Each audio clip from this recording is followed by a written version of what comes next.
Good evening all of you. स्वागत है आप सभी का सेरेमिक एकेडमी के ऑनलाइन एजुकेशन प्लेटफॉर्म। 26 नवंबर 2025, जैसा कि आप सभी को पता है, सुप्रीम कोर्ट द्वारा अरावली की नई परिभाषा तय कर दी गई।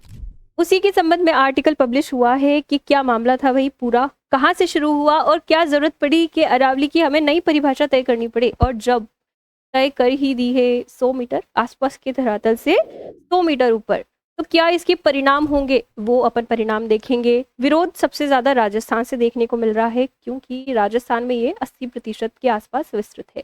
तो देखेंगे कि उसके बाद सुप्रीम कोर्ट ने क्या टिप्पणी दी है, अभी क्या प्लान है सुप्रीम कोर्ट के विरोध प्रदर्शन के बाद।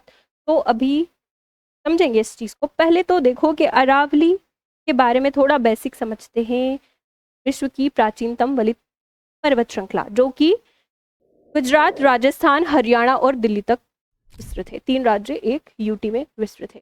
कर्णवत रूप से डायगोनली इस तरीके से सिचुएटेड है कि पश्चिम में जो मरुस्थल है उसको इधर आने से रोकती है, पूर्वी तरफ एनसीआर की तरफ जाने से रोकती है। तो उत्तर भारत का एक सुरक्षा कवच है, डिजर्टिफिकेशन से सुरक्षा कवच का ये काम करती है। दिल्ली एनसीआर में पॉल्यूशन आप सभी को पता है। अरावली की जो ऊंची चोटियां हैं वो 2.5 पार्टिकुलेट मैटर 2.5 पीएम, इतने छोटे कण जिन्हें हमारा श्वसन तंत्र जो है वो फिल्टर नहीं कर पाता, वो सीधे लंग्स में जाते हैं, उनको दिल्ली एनसीआर तक पहुंचने से रोकती है। अरावली की कुछ छोटी पहाड़ियां हैं जो मरुस्थलीकरण को रोकती है। मोटी जो बालुकाएं हैं वो इधर नहीं आ सकती। तो एक तरीके से सुरक्षा कवच का काम कर रही है अरावली। राजस्थान की जीवन रेखा कहलाती है। जीवन रेखा क्योंकि बहुत सारी नदियों का उद्गम यहाँ से होता है। नदियां अपने साथ अवसाद लाती हैं, मैदानों का निर्माण करती है, उन मैदानों में कृषि होती है, लोगों को आजीविका देती है। उसी के साथ साथ जैव विविधता, राजस्थान में पहले ही 50% से ज्यादा 60% के लगभग रेगिस्तान है, बंजर भूमि है।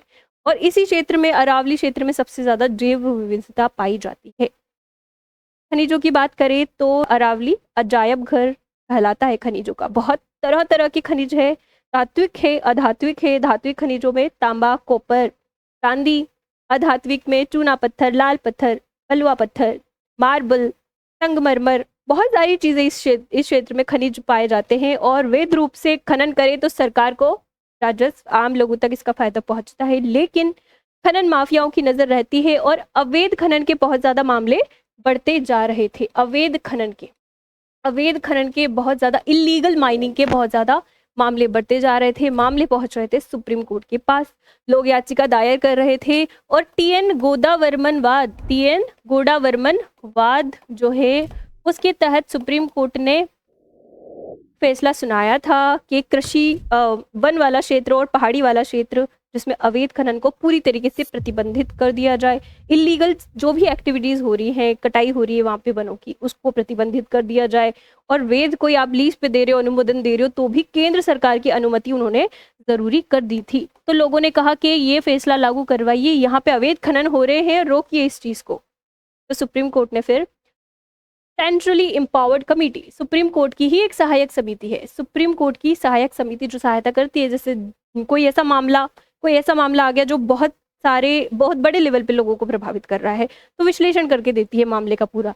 तो सेंट्रल एम्पावर्ड कमेटी सीईसी गठित की सुप्रीम कोर्ट ने। उसने कुछ सिफारिशें दी और सिफारिशों में सीईसी ने जो सिफारिशें दी, सिफारिशों में सीईसी ने साफ साफ कह दिया कि एनसीआर वाला क्षेत्र वहां पे तो कंप्लीटली बैन कर देना चाहिए।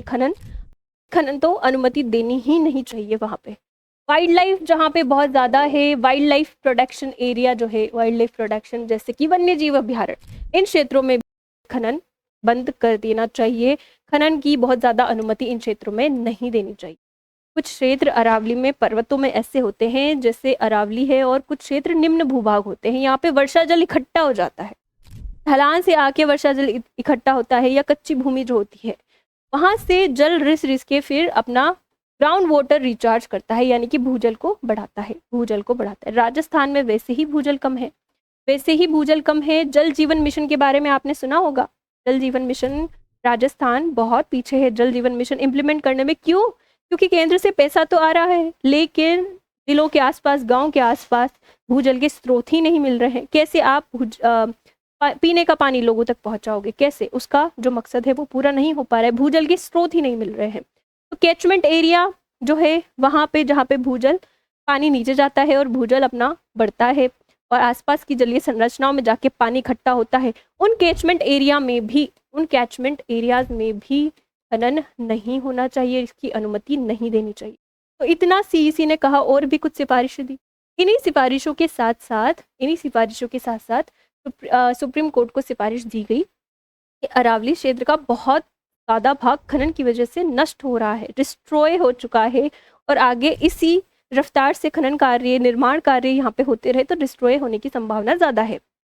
तो इन्हीं समिति की सिफारिश के आधार पर सरकार ने ग्रीन अरावली प्रोजेक्ट चलाया। ग्रीन अरावली प्रोजेक्ट या ग्रीन वॉल प्रोजेक्ट इसको कह सकते हैं।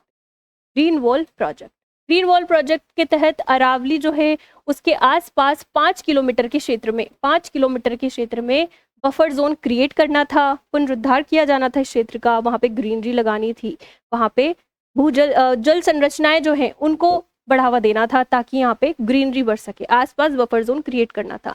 तो ग्रीन वॉल प्रोजेक्ट भी इसी समिति ने सिफारिश की थी और चलाया गया था जून 2025 में सरकार द्वारा।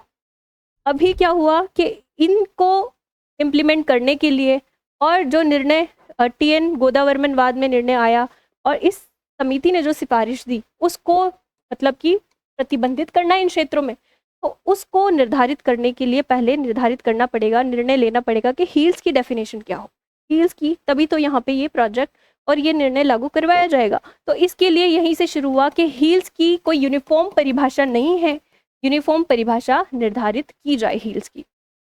इसके लिए फिर से यूनिफॉर्म परिभाषा निर्धारित करने के लिए एक स्पेशल कमिटी, विशेष समिति का गठन कर दिया गया सुप्रीम कोर्ट के द्वारा। विशेष समिति में कौन कौन थे? तो सेंट्रल एम्पावर्ड कमेटी के कुछ प्रतिनिधि, फॉरेस्ट सर्वे ऑफ इंडिया और जियोलॉजिकल सर्वे ऑफ इंडिया के प्रतिनिधि इसमें शामिल थे। कमेटी गठित की गई थी किसके तहत? पर्यावरण, वन और जलवायु परिवर्तन मंत्रालय, उसके भी इसमें प्रतिनिधि थे। पर्यावरण, वन और जलवायु परिवर्तन मंत्रालय, क्लाइमेट चेंज मिनिस्ट्री। समिति ने पूरी सिफारिश दी इस बारे में कि हील्स किसे माना जाएगा और इसी सिफारिश को सुप्रीम कोर्ट द्वारा लागू कर दिया गया। सिफारिश में इन्होंने कहा कि जो स्थानीय स्तर से 100 मीटर ऊंची होगी, स्थानीय स्तर से 100 मीटर ऊंची कोई पहाड़ी होगी तो उसको अरावली माना जाएगा। इससे नीचे 99 होगी, 90 होगी, अरावली नहीं माना जाएगा। मतलब इन्होंने पहाड़ी से जो 100 मीटर से कम है पहाड़ी होने का दर्जा छीन लिया। अभी दिक्कत क्या है? जब इन्होंने परिभाषा दे दी तो दिक्कत क्या है, ये FCI की रिपोर्ट से आपको समझ में आएगा। FCI की रिपोर्ट 2010 में FCI ने एक डेटा पब्लिश किया और इस डेटा में क्या बताया कि ऐसी कितनी पहाड़ियां हैं अरावली की जो 100 मीटर से ऊपर है, मतलब इस परिभाषा को क्वालिफाई कर रही हैं। तो कुल पहाड़ी टोटल जो हील्स हैं अरावली में वो तो उन्होंने बताई 12,081 के आसपास, 12,081 के आसपास या 12,000 के आसपास, नंबर इधर उधर हो सकते हैं। और जो 100 मीटर से ऊपर है वो उन्होंने 1,000 के आसपास, 1,048 के आसपास बता दी, 1,048 के आसपास बता दी। यानी कि ये परिभाषा क्वालिफाई करने वाली इतनी ही हील्स है। कितनी हील्स है? पूरी अरावली का सिर्फ 8.7%, 8.7%। बाकी बचे 91%, जो चाहे 100 मीटर से फिर 99 ही होगी, 96 ही होगी, 90 ही होगी, वो अरावली नहीं कहलाएगी। यानी कि ये जो 91% हील्स हैं, ये 91% हील्स बिल्कुल खुला कर दिया आपने। यहाँ पे खनन कार्य हो सकता है, निर्माण कार्य हो सकता है और लीगली प्रोडक्शन भी नहीं है उनको, क्योंकि लीगली प्रोडक्शन तो किनको है? सिर्फ इनको। आपने चाहे अच्छे के लिए फैसला लिया होगा कि आपको अवैध खनन रुकवाने हैं, लेकिन आपने जो परिभाषा तय की वो 91% हील को एक्सक्लूड कर रही है, यानी कि इनका क्या भविष्य होगा नहीं पता। FCI ने ही एक डेटा पब्लिश किया, इसी दौरान एक डेटा पब्लिश किया और उसमें FCI ने 2010 में हील्स की डेफिनेशन दी थी और उसमें 4 चीज़ें बताई थी जो इस आर्टिकल में बताया गया है कि FCI ने 2010 में हील्स की परिभाषा में 4 मानक बताए थे जो हील्स के पुराने मानक हैं, ये हील्स के नए मानक हैं। और क्यों इनका विरोध हो रहा है? क्योंकि एफसीआई द्वारा जो मानक बताए गए उनमें से 2 मानकों की अनदेखी की गई। एफसीआई ने सबसे पहले बोला था कि हील्स वो होंगी जिनकी ढाल 3 डिग्री से ज़्यादा होगी, 3 डिग्री से ज़्यादा होगी। एक वो जिनका फुट हिल बफर एरिया 100 मीटर होगा, यानी कि जो बात उन्होंने बोली वही बात बोली थी कि फुट हिल बफर एरिया जो है वो 100 मीटर होगा। इंटर वैली डिस्टेंस कितनी होगी? इंटर वैली डिस्टेंस यानी कि एक पहाड़ी से दूसरी पहाड़ी के मध्य, एक पहाड़ी से दूसरी पहाड़ी के मध्य जो एक समान तल पे स्थित है, उनके बीच में यदि 500 मीटर की दूरी है या 500 मीटर से अंदर अंदर की दूरी है तो उसको एक श्रेणी माना जाएगा। इसके अलावा कोई दूर खड़ी पहाड़ी है तो उसको श्रेणी नहीं माना जाएगा, ये परिभाषा दी थी। और इस तरह की पर्वतों से एनक्लोज्ड जो एरिया है, मतलब कि घिरा हुआ जो क्षेत्र है, इन पहाड़ियों से घिरा हुआ जो बेसिन है, उसको भी संरक्षण दिया जाएगा, उसको भी अरावली में ही माना जाएगा। नई वाली परिभाषा, ये 2010 की नई वाली परिभाषा में स्लॉप की कोई बात नहीं की गई, इधर बेसिन क्षेत्र की कोई बात नहीं की। ये दोनों से परिभाषा दे दी और बहुत ही वैग्यू इन्फॉर्मेशन, जिसका कोई क्लेरिफिकेशन नहीं है कि स्थानीय स्तर से कितना ऊंचा, क्या स्थानीय स्तर तो कितना भी ऊंचा हो सकता है, कहाँ से मापोगे आप? स्थानीय स्तर का क्या मतलब है? चिंता वाली बात क्या है? मीन सी लेवल से हर चीज़ की ऊंचाई नापी जाती है, क्योंकि समुद्र का स्तर किसी भी जगह से देख लो लगभग समान ही आता है। लेकिन स्थानीय स्तर तो बदल सकता है, कहीं उच्च भूमि है, अपलैंड हाई लैंड है, कहीं पे लो लैंड है, निम्न भूमि है। गुजरात में देखो निम्न भूमि है, मान लो वहाँ पे सी लेवल के बराबर ही है और कोई पहाड़ी 100 मीटर ऊंची है। उसी पहाड़ी को आप राजस्थान ले जाओ, मान लो राजस्थान के नागौर ले जाओ, तो नागौर में तो उच्च भूमि है, वैसे ही उसकी एवरेज हाइट 450 मीटर के आसपास है। तो वहाँ पे 100 मीटर को नापोगे तो 100 मीटर निकलेगी क्या? स्थानीय स्तर से 100 मीटर निकलेगी क्या? कम निकलेगी, 100 मीटर से कम निकलेगी। मतलब उसका हील का दर्जा, जो हील गुजरात में हील कहला रही है, राजस्थान में वो पहाड़ी हील नहीं कहलाएगी। तो डेफिनेशन तो थोड़ी सी गड़बड़ बताई जा रही है, लोगों द्वारा विरोध जताया जा रहा है। क्यों विरोध जताया जा रहा है? तो आप इसके परिणाम देखोगे तो वहाँ पे आपको पता चल जाएगा। अखबार में नॉर्मली क्या लगातार पब्लिश होता रहता है ये बात कि अरावली के कैचमेंट एरिया या अरावली में अवैध रूप से निर्माण कार्य हो गए। कल परसों में ही आर्टिकल पब्लिश हुआ है राजस्थान पत्रिका में कि उदयपुर और नाथद्वारा के बीच में जो गोगुंदा हिल्स और ये वाली पहाड़ियाँ हैं कुंभलगढ़, इन क्षेत्रों में सड़क बना दी गई बिना किसी की अनुमति लेके, और ये सड़क कैचमेंट एरिया से होके जा रही है। कैचमेंट एरिया जो कच्ची भूमि है जहाँ से पानी नीचे जाता है, उसको आपने डामर की सड़क से कवर कर दिया। किसने बनाई ये? तो कोई वहाँ पे रिजॉर्ट बनाने वाले हैं, उन्होंने ही ये बना दी। और रिजॉर्ट के सामने, रिजॉर्ट वहाँ पे क्यों है? क्योंकि तालाब जो है, वहाँ का तालाब का अच्छा व्यू दिखता है, इसलिए बढ़िया उनका रिजॉर्ट वहाँ पे चलेगा। पर वो तालाब में पानी कैचमेंट एरिया से ही जा रहा है, कल को वहाँ पे पानी जाना बंद हो जाएगा, आपका तालाब सूख जाएगा भाई। लेकिन इधर उधर नहीं सोचा, और वर्तमान में जितना उनको लाभ मिल रहा है, जिस चीज़ से फ़ायदा मिल रहा है वो कर दिया। और क्या नुकसान हो सकते हैं इस परिभाषा के? जब 91% आपने एक्सक्लूड कर दी है हील्स को, हील्स नहीं कहलाएगी, वो हील्स नहीं कहलाएगी। मतलब वहाँ पे क्या क्या गतिविधियाँ हो सकती है? खनन कार्य हो सकते हैं, और वो अवैध खनन बहुत ज़्यादा होने लगेंगे, अवैध खनन, क्योंकि उनको कानूनी रूप से संरक्षण नहीं मिलेगा। इसके अलावा निर्माण कार्य, कंस्ट्रक्शन वर्क वहाँ पे हो सकते हैं, तो निर्माण कार्य होंगे, बहुत ज़्यादा निर्माण कार्य होंगे। कौन रोकेगा उस चीज़ को?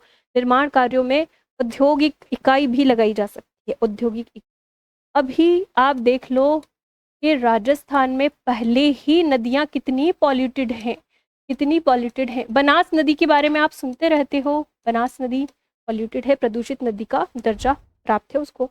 राजस्थान की प्रदूषित नदी में एक बनास नदी आती है। क्यों?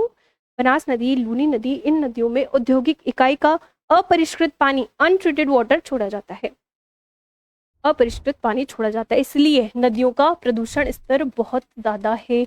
इसी के साथ साथ इन्हीं औद्योगिक इकाई की वजह से भूजल जो कि बहुत कम है, पहले ही कैचमेंट एरिया में निर्माण कार्य होंगे, भूजल वैसे ही नहीं बढ़ेगा, रिचार्ज नहीं होगा, और फिर से यहाँ पे प्रदूषण होगा, क्योंकि ये पानी जाएगा और भूजल में भी जाएगा, भूजल में ही भी जाएगा कैचमेंट एरिया के।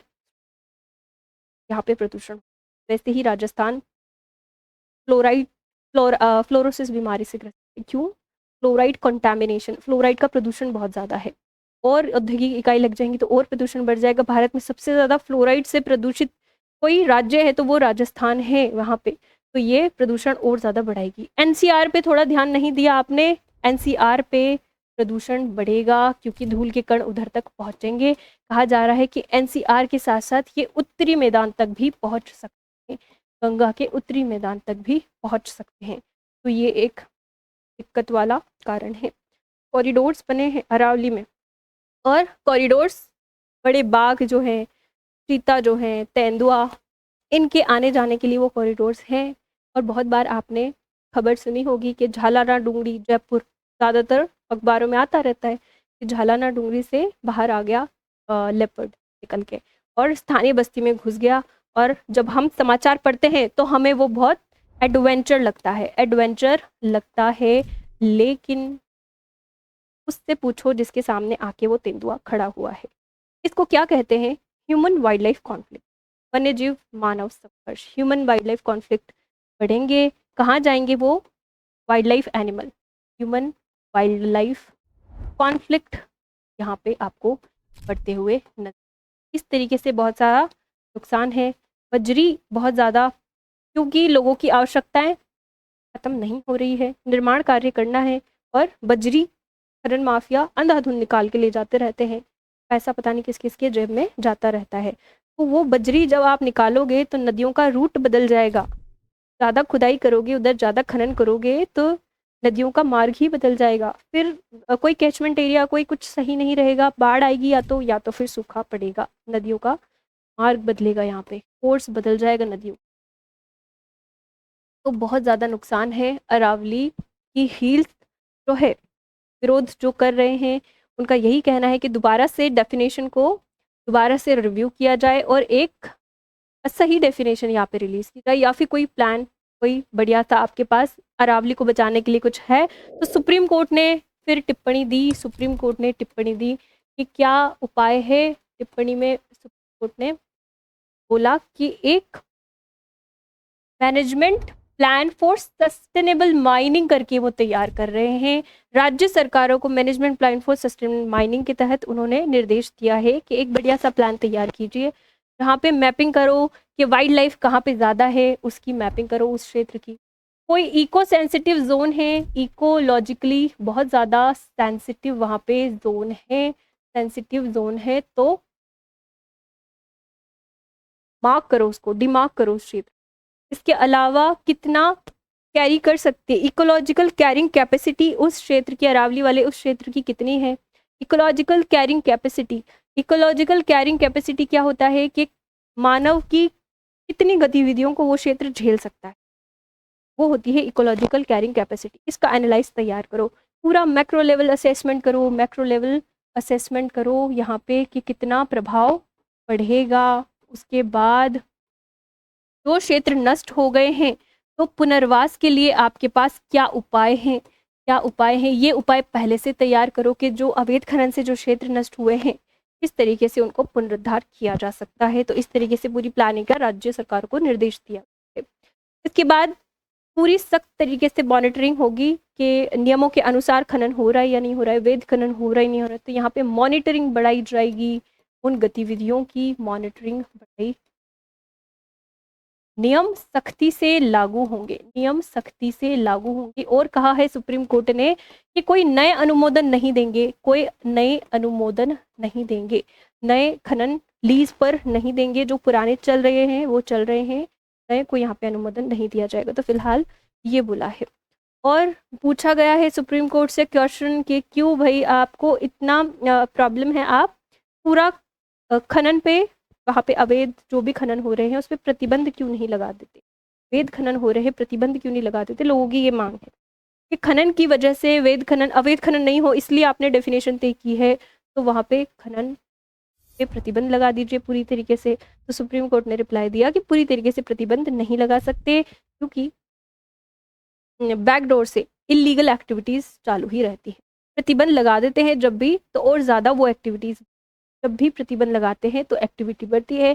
तो प्रतिबंध लगाना उपाय नहीं है। नियमों को सख्ती से कैसे लागू करवाया जाए, कैसे तकनीक का यूज़ किया जाए, कैसे मॉनिटरिंग को बढ़ावा दिया जाए, सर्विलेंस को बढ़ावा दिया जाए, इस तरीके से काम करेंगे तो ही काम चलेगा। पूर्ण तरीके से प्रतिबंध नहीं लगाए जा सकते। आप देखते होंगे गुजरात में शराब पूर्ण तरीके से प्रतिबंध, गुजरात में।